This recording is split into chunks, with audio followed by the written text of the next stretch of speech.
Okay guys, for lesson 112, we're going to learn how to play Prism Pile Up. Let's start with our math message. Imagine you had this prism in front of you. Talk to a partner about how you could find the volume of the prism. List as many strategies as you can. Remember, the volume formula is length times width times height. Press pause and talk with your partner about how you could find the volume of the prism. Today we're going to learn how to play Prism Pile Up. These are the things you need to play this game. One set of Prism Pile Up cards. These cards are located in your math journal, the first one that we have, the only math journal you have, activity sheets 3 and 4. So you're going to need to go to your math journal and you're going to need to cut these out. Math journal, you're looking for Prism Pile Up cards that look like this. They also look like this. You're going to cut them all out. If you notice, down at the bottom, there are 18 cards. So you should cut out 1 through 9 on this page, turn over, and 10 through 18 on the next. Play Prism Pile Up. You're going to need these cards. So cut them out and then come back. You also need one Prism Pile Up record sheet for each player. I have them photocopied and they're on the front table. The Prism Pile Up record sheets look like this. Each player needs one half sheet. So you've got your cards, you've got your record sheet, you also have the option to use a calculator. I want you to find the volume quickly in this game, so using a calculator is fine. Go to the supplies bin and grab a calculator. We play in partners or a group of 3. Finding volumes of rectangular prisms is the skill that we're looking to achieve, and the object of the game is to collect the most cards. Here are the directions. You're going to shuffle the cards and place them face down in a pile. Each player draws a card from the pile and finds the volume of that figure. The cubes are on cards 1 through 9 represent centimeter cubes, so their volume can be represented in cubic centimeters.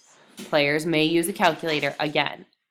Players record the card number and the volume of their figure on the Prism Pile Up record sheet. They also record 1 or more number sentences for the volume. Players check each other's work. Make sure each other is right. The player whose figure has the greater volume takes both cards. The game ends when there are no cards remaining. The player with more cards wins. If the players have the same number of cards, they look through their cards to find the figure with the greatest volume. The players whose figure has the greatest volume wins. So here's our example. Libby draws card 1. Here we go. Now you can see the cards. Libby draws card 1. Here's Libby's card. She finds the volume to be 32 cubic centimeters and writes 4 times 2 times 4 equals 32.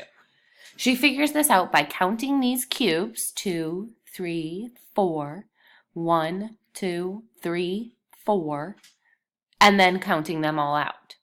Christopher draws card 16.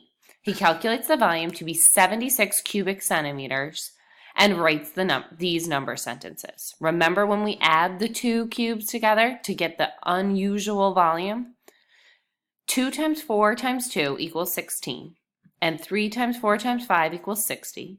16 plus 60 equals 76. So Christopher's figure has the greater volume, so he takes both cards. Remembered a really important step. Before you begin playing, I repeat, before you begin playing, make sure you write your initials on the back of each of your cards so that you can get your deck back. You should have 18 cards and you should have your name written in the back or your initials. Each of these cards will have your initials or your name on them before you begin playing. Make sure you understand the idea of playing the game Prism Pile Up. This game is on your math assessment and it's your homework tonight. You need to know that the largest volume is the one that wins. And you need to be able to write the number sentence that goes with it.